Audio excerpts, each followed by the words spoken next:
कि तेरे आंखों में मेरा नूर होगा फिर तू ना कभी मुझसे दूर होगा। अरे तेरे आंखों में मेरा नूर होगा फिर तू ना कभी मुझसे दूर होगा।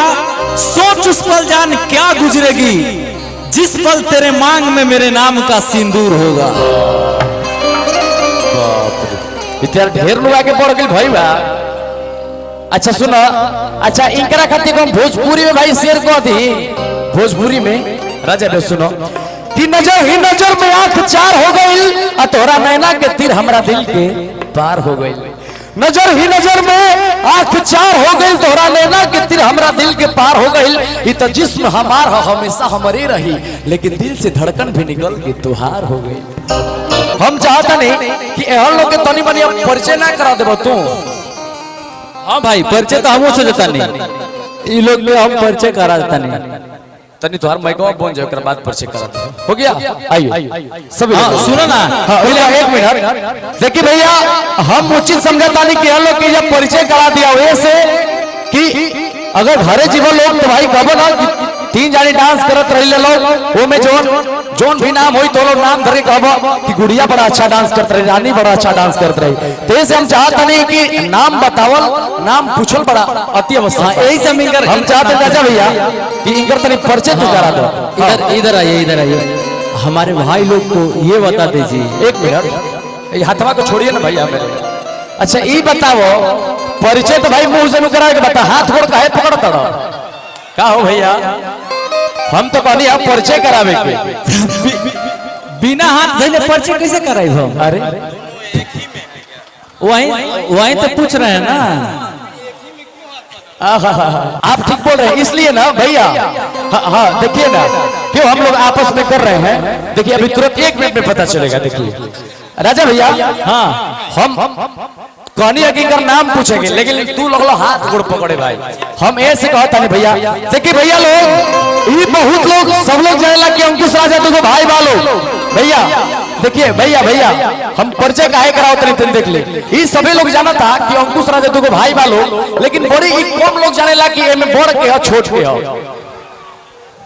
ये तो बड़े हैं, मेरी बात आप बताओ। ये तो बड़े हैं तो इसीलिए वो बोल रहा है कुछ। आप तो बड़ी समझदार आदमी है, इनको पता है पहले से कि राजा बड़ा है अंकुश छोटा है। ठीक है तो भैया यही से तो कहता नहीं कि ना छुए के वो भसुर नु लग जाए हो। इसीलिए बोल रहे कि बाबूआ मुंह जब से बड़ भाई के लाइन क्लियर ना करबो तब से तोहरो बाजले रही का भैया। ठीक बात। अच्छा भाई भौजाई मिलनी चाहिए ना। अरे बड़े भैया बोल रहे हैं ना तो अभी इनको इधर आने दो। तो आपको क्या फर्ज बनता है? आप तो ऐसे छोटे हमारा के तो ऐसा फायदा मिल जाए। हम तो छोटे हैं ना, हम तो ऐसा देवर लग जाए। तो आपका भी फर्ज बनता है। जब छोटे बोल रहे हैं तो क्या करें अभी? हाँ दे देना है। वाह भाई आप दे दिए ना इनको, बहुत अच्छा। क्या बोल रहे हैं आप लोग बताइए?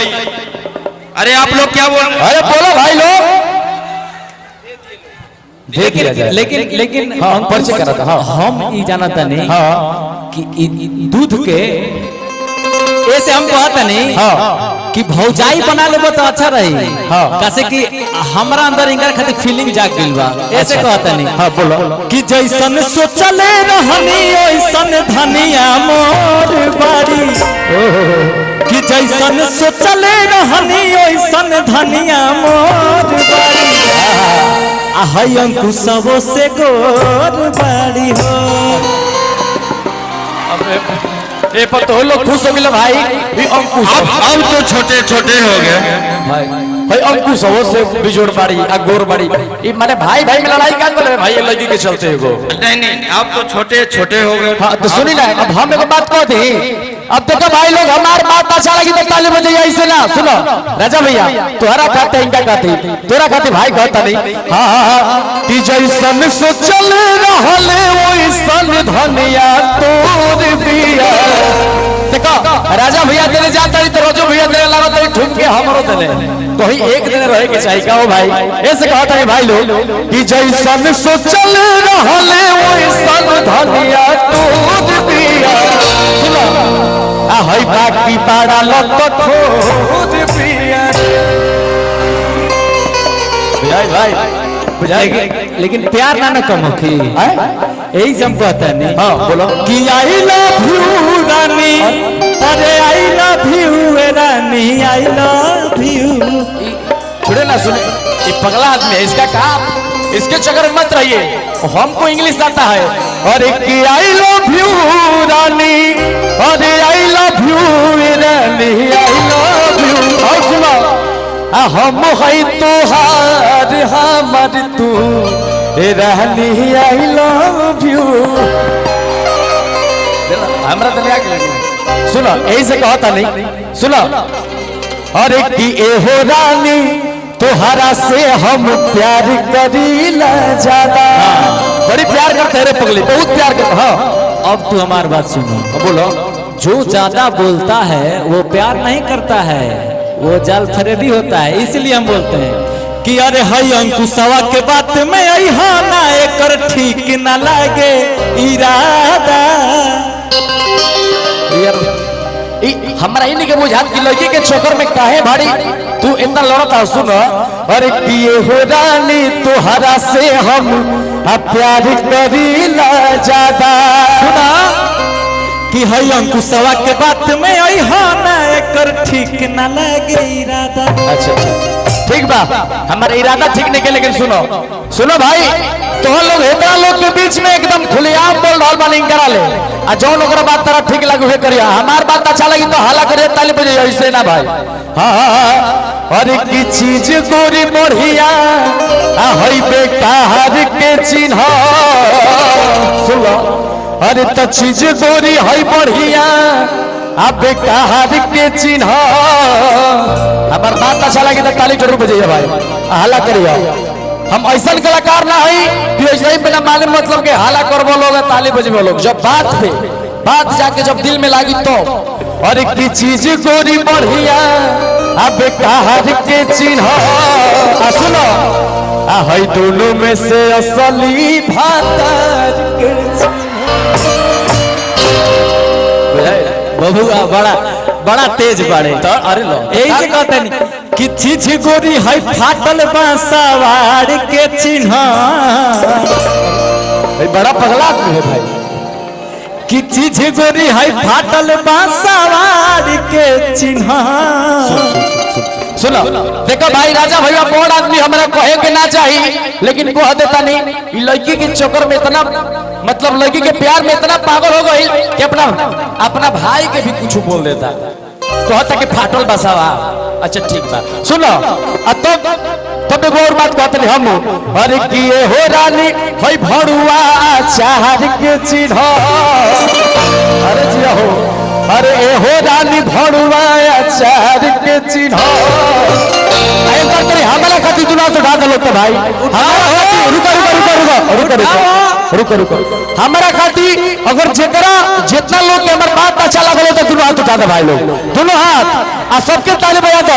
आ दोनों में से असली भातार के चिन्ह, चीज गोरी बढ़िया बेकार के चिन्ह, दोनों में से असली भातार के चिन्ह। एहो रानी तोहरा से हम प्यार करीला ज्यादा, सब बात में आई हो ना एकर ठीक न लागे इरादा। बड़ा यही कहे भाई, हम प्यार करते से। अरे किए हो रानी तोहरा से हम अरे प्यार करीला ज्यादा।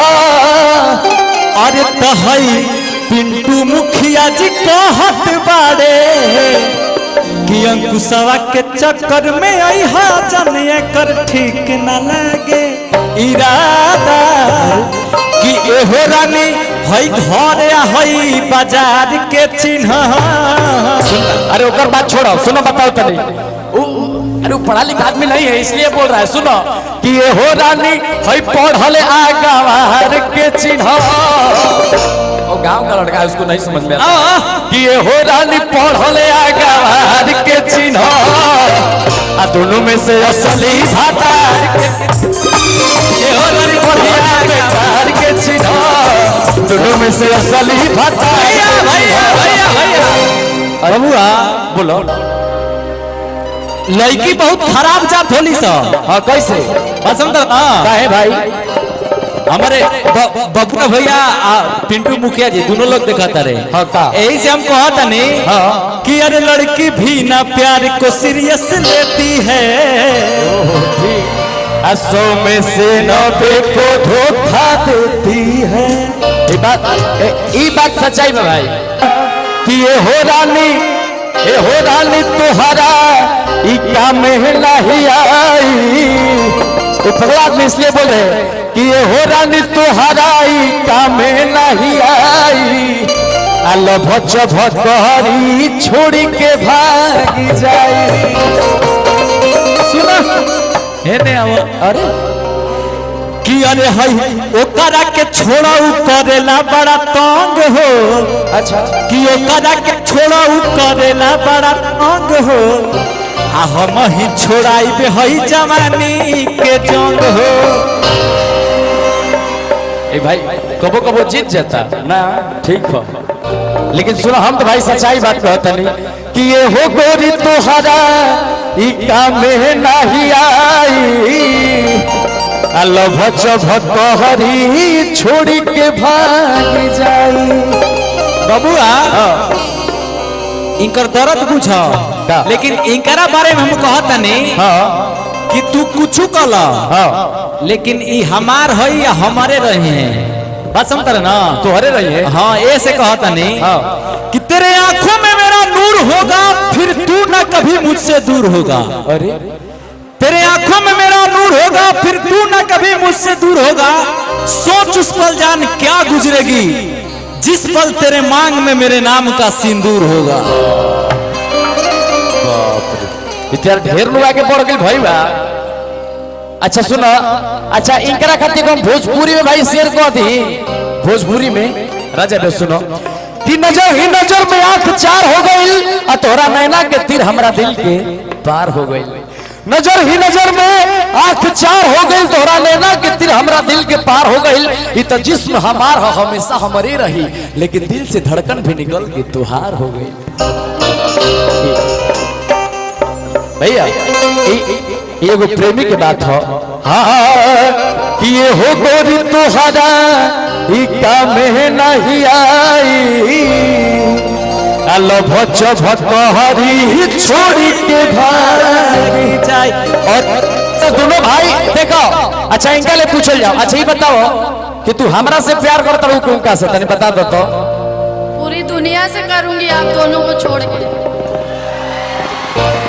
वाह भाई बाबू एगो बात कही, सुन सुन सुन भाई भाई लड़की ऐसा जात होली सा कि ना जिए दिहस ना मरे दिहस, पुतो मीठ भतर हो। सुन एकरे कहल जाला तो लड़की ना हो कोई है सुन ना ना कोई है सो।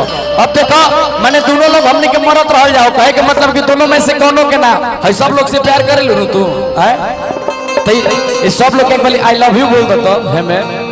आप सबको आई लव यू।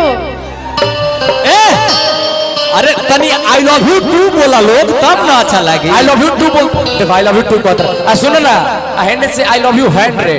अब क्या करबो, अभी 2 पे बालो हम 88% आगे चलो तने। आई लव यू 100 कह देने के हाले तो तू हमारा से सुनो ऐसे राजा भैया कहता नहीं। हाँ कि गोरी हो ठीक ना कैलू काम गड़बड़ा दिहलू। ये बतिया पहले बता देवे के चाहत रहे कि हम दोनों भाई में से कोई के प्यार ना करीला तो काहे का तेरा मरती जा। सुनो कि गोरी हो ठीक ना कैलू काम गड़बड़ा दिहलू। और का आए को ही नाद पदू भैंसा लाड़ा दिहलू।